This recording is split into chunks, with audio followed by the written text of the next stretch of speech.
You know, so many people that I speak to always say that Juicy is their favorite Biggie song, but for me, it's Warning. It's always Warning.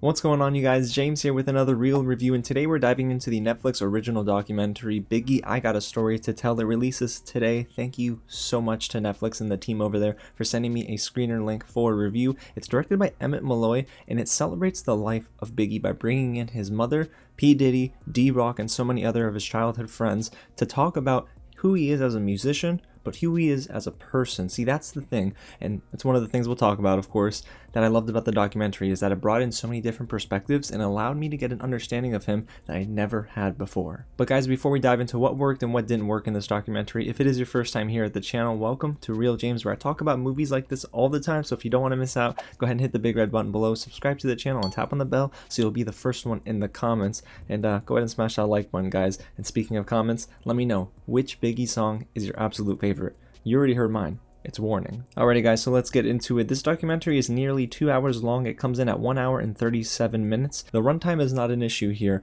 but what I will tell you is that this definitely takes time to explore Christopher Wallace at a young age. This is Biggie before he was Biggie, and then when he became the Notorious B.I.G, you started to understand how the influence of his past really made his decisions and crafted his decisions in the future. So I really enjoyed this different intersection of storytelling for Biggie's life that I hadn't heard about before. And at the top of my list of what worked here, this documentary really spoke to me as a hip-hop fan and someone who grew up listening to a ton of rap music. And I think it'll have a similar effect for those who are fans of just the culture in general. And there were some really cool moments here, like those home video style moments with his childhood friend D-Rock filming everything, concerts, hotel rooms, out on the road. It actually really aided the documentary and gave it another layer, because I wasn't willing to sit around and listen to information we already knew about, but I wanted to see footage I had never seen before. There's also a lot to learn here about the person Biggie was before his death. This documentary taught me that Biggie had an ear for jazz, reggae, country music, and the way he wove that into his music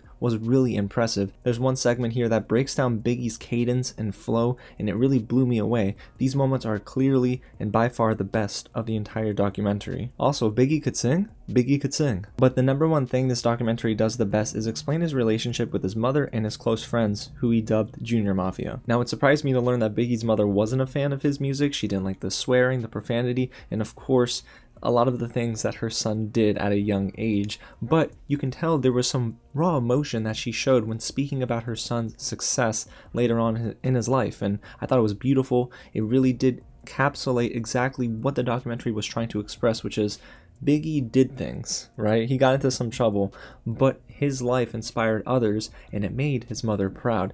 That was beautiful. And when it came to Biggie's friends, they helped him make good decisions, and sometimes decisions that didn't make sense, but we got a feel for this group's chemistry throughout the documentary. And I did love that they brought in P. Diddy as well, because it allowed us to get a different perspective, the corporate perspective, but also one that showed their relationship. I always knew they were close, but to hear P. Diddy talk about it in such a vulnerable state like in this documentary, it broke my heart in some moments. And again, as a fan of his music, there's a new context added to his lyrics. I love that director Emmett, Malloy, employed this cool technique where he would just go in and take out excerpts from his songs and show that Biggie's lyrics directly impacted what he was doing in his life, and then the other way around as well, where what he was doing in his life impacted his lyrics.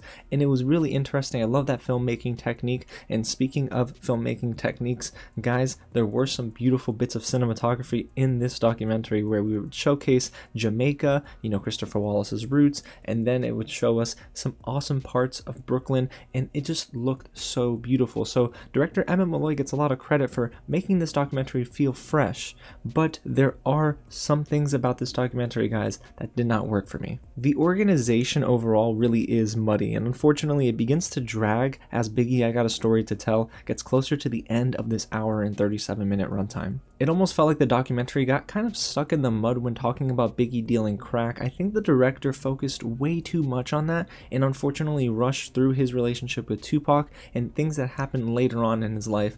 I looked at the time and I thought, we have 20 minutes left to talk about Tupac and everything Christopher Wallace did before he died, it's a little sad. I mean, we hardly get any mention of Faith Evans and their marriage, and they do quickly gloss over a lot of other important moments of his life. And eventually, guys, the rare footage does run out, and that's not the fault of the documentary, but things start to get a little bit stale after that midway point. For fans of Biggie and hip-hop, guys, you're going to start to notice that the information we're receiving isn't all that new. And because there's not that big revelation moment, it does make for a very underwhelming experience at times, and I think there are going to be some diehard fans that will be disappointed in this area of the documentary. And honestly, that's the one thing that held back this documentary from being really good, is that the lack of impact here really hurts the documentary in the third act. In those moments where they were speaking about his death, that should have been framed in a way that would have hit a little bit harder. I think it was actually hitting harder in the Notorious film. I'm sure you guys have seen that.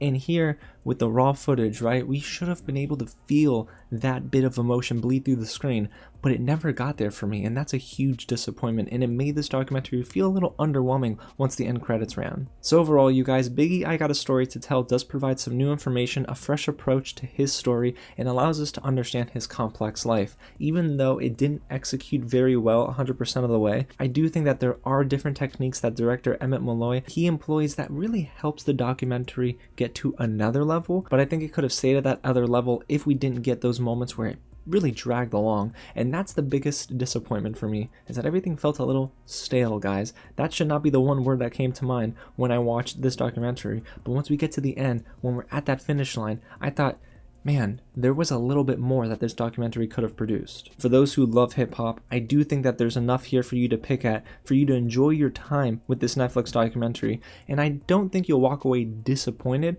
but I definitely felt underwhelmed once this documentary ended. But guys, I need to know what you think about this one, so get loud in the comments below and let me know. Did Biggie, I Got a Story to Tell really work for you, or were you a little underwhelmed also? And if you haven't already, hit the big red button below, subscribe to the channel, and tap on that bell, guys, because we got a lot more reviews coming this week. We got WandaVision Fridays, we're wrapping up that series. I can't wait, but I'm also very sad. Alrighty, y'all, well, I'm gonna go and listen now to a lot more Biggie, but the clean version. That's just how I roll, sorry. Guys, thank you so much for watching, and I'll catch you at the next screening.